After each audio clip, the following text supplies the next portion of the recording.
Você já se perguntou por que a Bíblia fala tanto sobre Jericó, mas conta tão pouco sobre como as pessoas viviam lá? A Bíblia menciona Jericó mais de 70 vezes, mas de uma forma muito específica. Ela nos dá pistas precisas sobre alguns aspectos da cidade, enquanto permanece completamente silenciosa sobre outro. E hoje você vai descobrir exatamente o que sabemos sobre Jericó, segundo as Escrituras. Jericó tinha um apelido que revelava seu maior tesouro: Cidade das Palmeiras. É assim que Deuteronômio 34:3 se refere a Jericó quando Deus mostra a terra prometida para Moisés antes de sua morte. Não era apenas um nome poético, era uma descrição prática de algo que fazia Jericó única no meio do deserto. Palmeiras significavam água, e água significava vida. A Bíblia coloca Jericó numa posição geográfica muito específica, nas campinas de Moabe, conforme Números 22.1, próxima ao Rio Jordão. Quando você entende que a região é descrita como um lugar onde havia campinas, ou seja, planícies férteis, fica claro por que Jericó se tornou tão importante. Era um oásis no meio da aridez. Mas a Bíblia não descreve Jericó apenas como um lugar bonito. Ela a apresenta como uma cidade estratégica, um ponto de passagem obrigatório. Em Josué 2:1, vemos que era necessário enviar espiões para reconhecer Jericó antes de qualquer tentativa de conquista. Isso indica que a cidade controlava rotas importantes. A localização de Jericó não era acidental. Segundo as Escrituras, ela ficava defronte de Jericó, uma expressão que aparece várias vezes quando a Bíblia descreve o acampamento israelita do outro lado do Jordão. Isso nos mostra que Jericó estava numa posição visível e dominante no vale. O que mais impressiona é como a Bíblia descreve a chegada dos israelitas à região. Em Números 26:3, lemos sobre o censo feito nas campinas de Moabe, junto ao Jordão, na altura de Jericó. A cidade era um ponto de referência tão importante que servia para localizar outras atividades e eventos. As palmeiras de Jericó não eram apenas decoração. Elas indicavam que a cidade tinha recursos hídricos suficientes para sustentar uma população grande. E a Bíblia confirma isso quando mostra que Jericó era uma cidade fortificada e populosa, capaz de resistir a cercos e manter exércitos. Mas havia algo sobre Jericó que a tornava ainda mais especial aos olhos de Deus. A cidade estava no caminho direto entre a escravidão no Egito e a liberdade na Terra Prometida. Não era possível chegar à herança divina sem passar por Jericó. E isso transformava a conquista da cidade em algo muito maior que uma simples batalha militar. Era um teste de fé que determinaria se os israelitas realmente confiavam nas promessas de Deus. A Bíblia descreve as muralhas de Jericó com uma palavra que significa terror. Em Josué 2:9, quando Raabe fala com os espiões israelitas, ela usa uma expressão específica: o pavor de vocês caiu sobre todos nós. Mas o texto original hebraico é ainda mais forte. Indica que o terror estava relacionado diretamente com a impossibilidade de vencer aquelas fortificações. As muralhas de Jericó eram o orgulho da cidade e também sua maldição. Josué 6:5 nos dá o único detalhe técnico que a Bíblia oferece sobre essas fortificações. Elas eram altas o suficiente para que sua queda criasse uma rampa para os soldados subirem. Isso sugere muralhas de altura considerável, construídas com pedras pesadas que, ao caírem, formariam um monte de escombros. A Bíblia também revela algo surpreendente sobre a arquitetura de Jericó. Havia casas construídas na própria muralha. Josué 2:15 menciona que a casa de Raabe ficava no muro da muralha e que ela desceu os espiões por uma janela. Isso nos mostra que as fortificações de Jericó não eram apenas paredes defensivas, eram estruturas habitáveis. Pessoas moravam dentro das muralhas. Essa informação bíblica revela algo importante sobre a sociedade de Jericó. Se havia casas construídas nas muralhas, isso indica que o espaço dentro da cidade era limitado e disputado. As famílias que moravam nas fortificações Provavelmente eram de classe social mais baixa, vivendo na parte mais perigosa da cidade. Quando a Bíblia descreve o cerco em Josué 6:1, usa uma expressão que indica isolamento total. Jericó estava rigorosamente fechada por causa dos filhos de Israel. Ninguém saía nem entrava. As muralhas não eram apenas defesa contra ataques, eram prisões que podiam transformar a própria proteção em armadilha. O texto sagrado não especifica quantas muralhas Jericó tinha, mas Josué 6:20 fala das muralhas no plural. As muralhas caíram. Isso sugere um sistema defensivo complexo, possivelmente com múltiplas camadas de proteção. Mas o mais impressionante sobre as muralhas de Jericó não é sua construção, é sua destruição. A Bíblia descreve o colapso das fortificações de uma forma única em toda a Escritura. Não foi um ataque militar convencional. Não foram arietes, catapultas ou sapadores. Foi o som de trombetas seguido por um grito coletivo que fez as pedras desabarem cada uma no seu lugar, conforme Josué 6:20. Essa descrição bíblica indica que a queda das muralhas foi instantânea e completa. Não foi um colapso parcial que exigiu combate adicional. Foi uma destruição total que deixou a cidade completamente exposta e indefesa. As muralhas que deveriam proteger Jericó por séculos caíram em questão de segundos. E quando as pedras pararam de cair, uma nova realidade se estabeleceu. A cidade que se orgulhava de ser impenetrável havia descoberto que não existem fortificações capazes de resistir ao poder de Deus. Mas antes dessa queda espetacular, algo extraordinário havia acontecido dentro daqueles muros aparentemente seguros. De todos os milhares de pessoas que viviam em Jericó, a Bíblia nos conta detalhes sobre apenas uma, Raabe, uma prostituta que morava na muralha. É impressionante como as Escrituras são seletivas sobre o que revelam. Jericó era uma cidade próspera e populosa, mas a única habitante que ganha nome, profissão e história detalhada é uma mulher que vendia o próprio corpo para sobreviver. Isso não é coincidência, é revelação divina sobre o que realmente importa. Josué 2:1 é direto ao descrever Raabe. O texto hebraico usa a palavra zoná, que não deixa margem para interpretações românticas.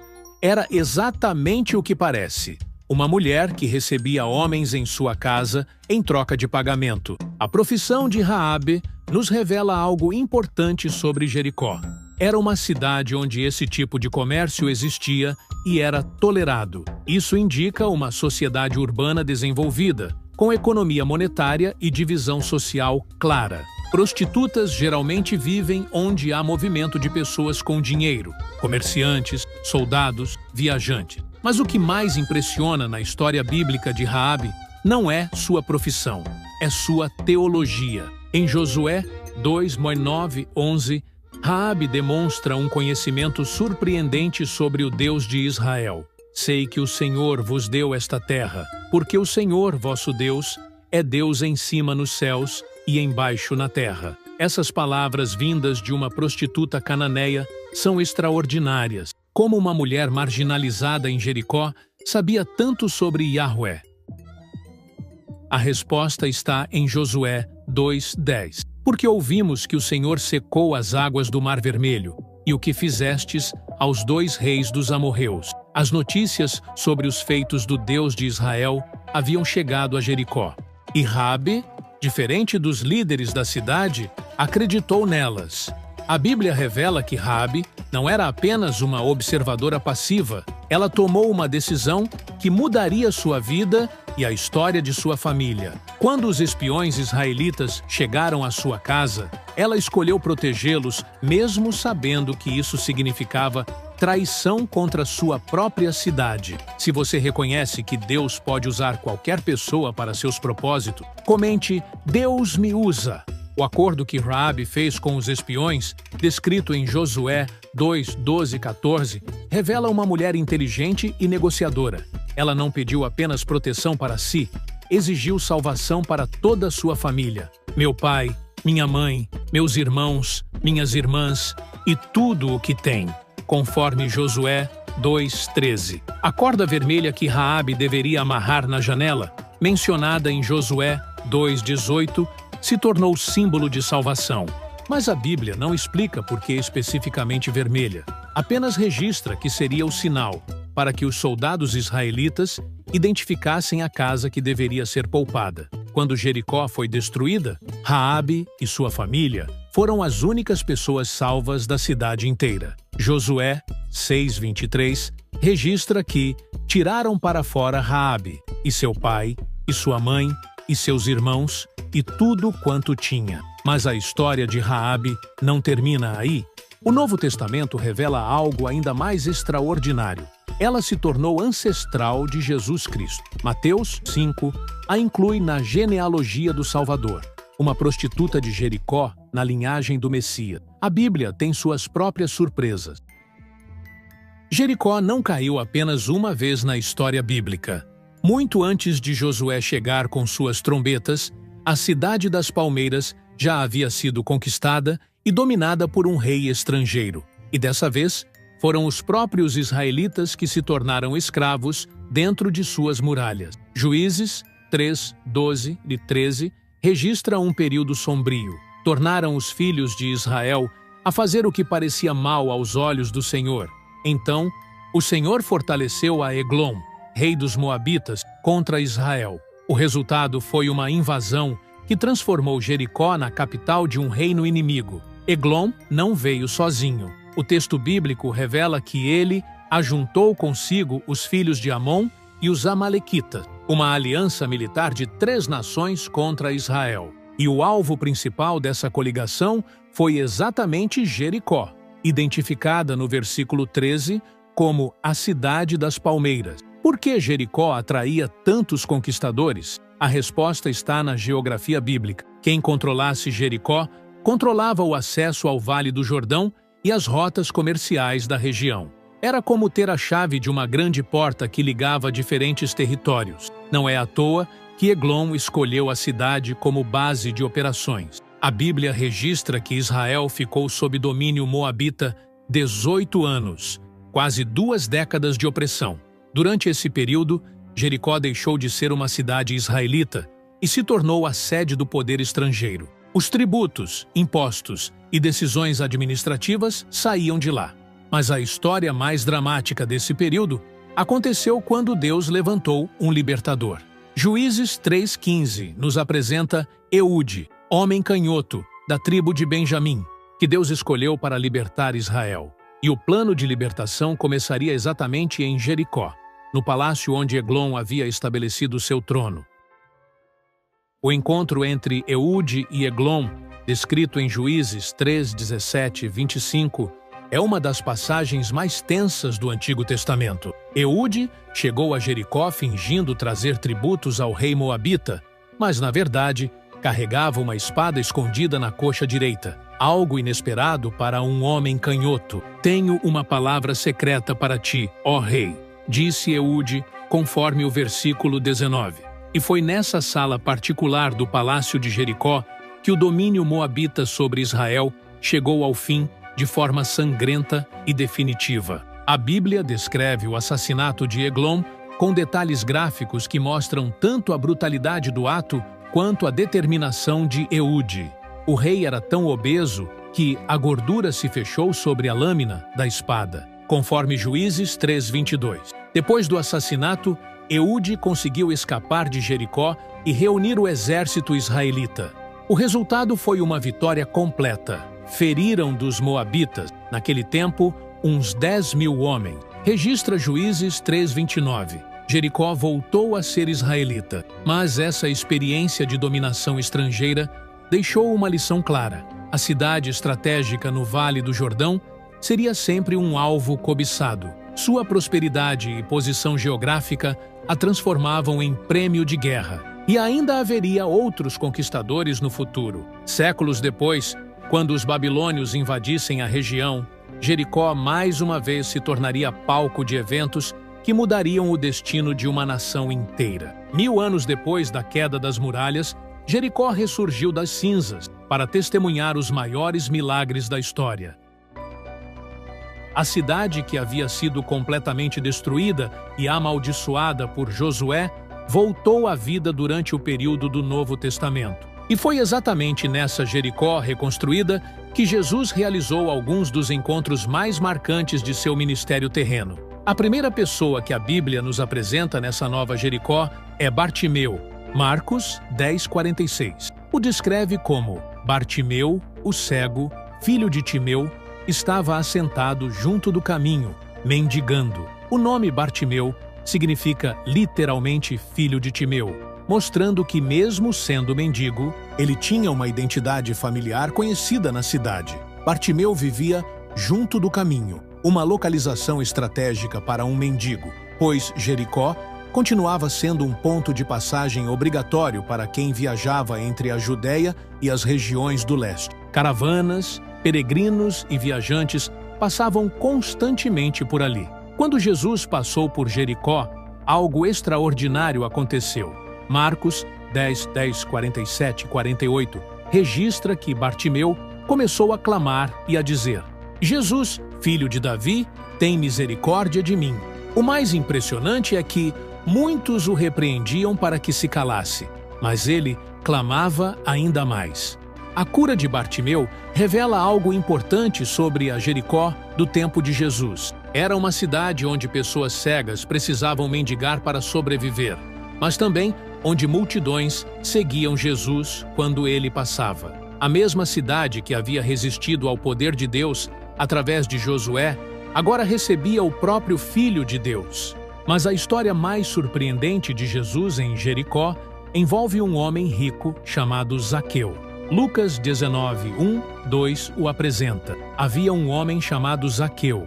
Era chefe dos publicanos e era rico. Zaqueu não era apenas um cobrador de impostos comum, era o chefe deles em Jericó. Isso indica que a cidade tinha atividade econômica suficiente para justificar um escritório regional de cobrança de impostos. O problema de Zaqueu era físico. Procurava ver quem era Jesus e não podia, por causa da multidão, pois era de pequena estatura, conforme Lucas 19:3. A solução foi criativa. Correu adiante e subiu numa figueira brava para o ver. A reação de Jesus surpreendeu toda a cidade. Lucas 19:5 registra: Zaqueu, desce depressa, porque hoje me convém pousar em tua casa. Jesus não apenas notou Zaqueu na árvore, ele se convidou para jantar na casa do homem mais odiado de Jericó. Se você já sentiu que Deus te enxerga mesmo quando ninguém mais te valoriza, comente: Ele me vê. A transformação de Zaqueu foi imediata e radical.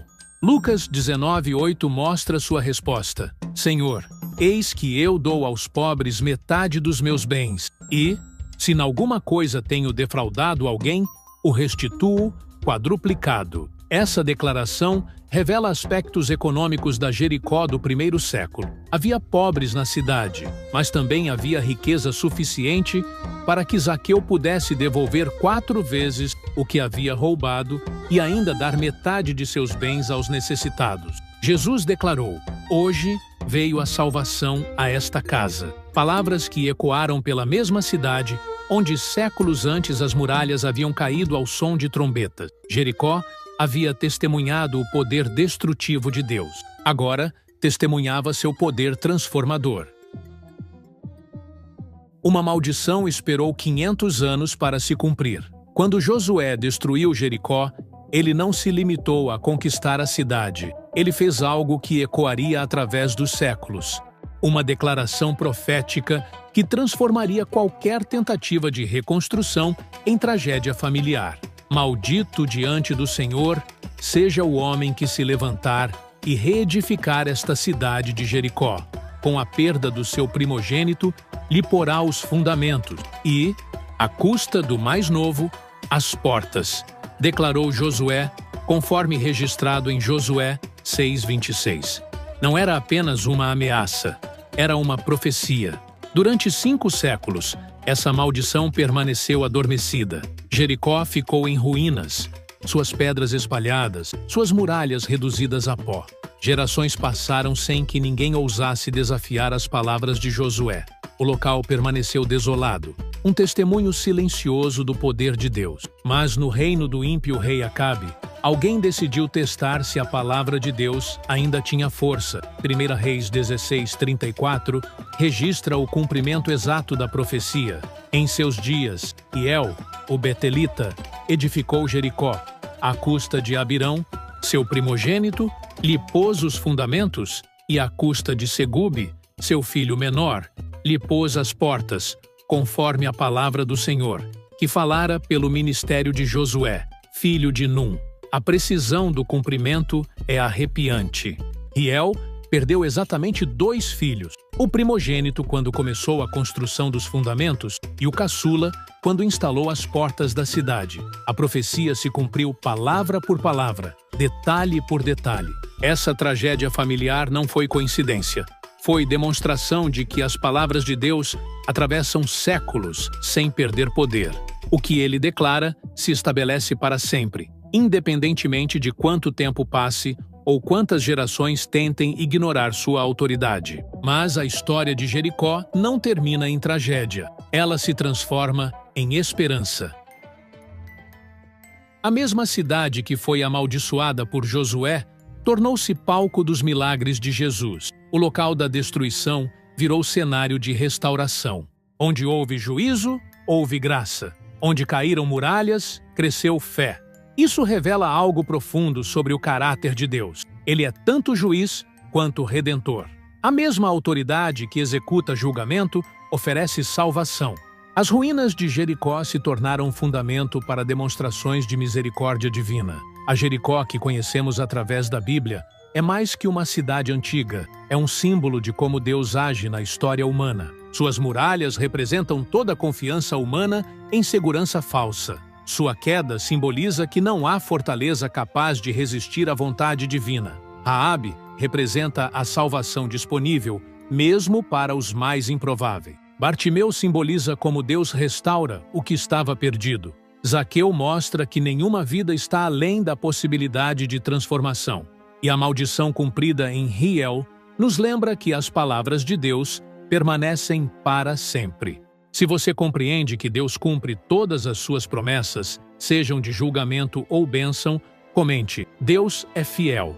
Jericó desapareceu como poder político. Suas muralhas viraram pó. Seus reis foram esquecidos. Mas as lições que Deus ensinou através dessa cidade permanecem vivas nas páginas das Escrituras. A verdadeira herança de Jericó não são suas pedras, são suas histórias. E essas histórias continuam falando hoje, mais de 3.000 anos depois, para qualquer pessoa disposta a ouvir o que Deus realmente quis nos ensinar através da Cidade das Palmeiras. Clique aqui na tela para assistir nosso próximo vídeo, o que a Bíblia realmente conta sobre Sodoma e Gomorra. 15 fatos chocantes sobre a cidade mais pecadora da Bíblia. Clique agora no vídeo na tela para assistir.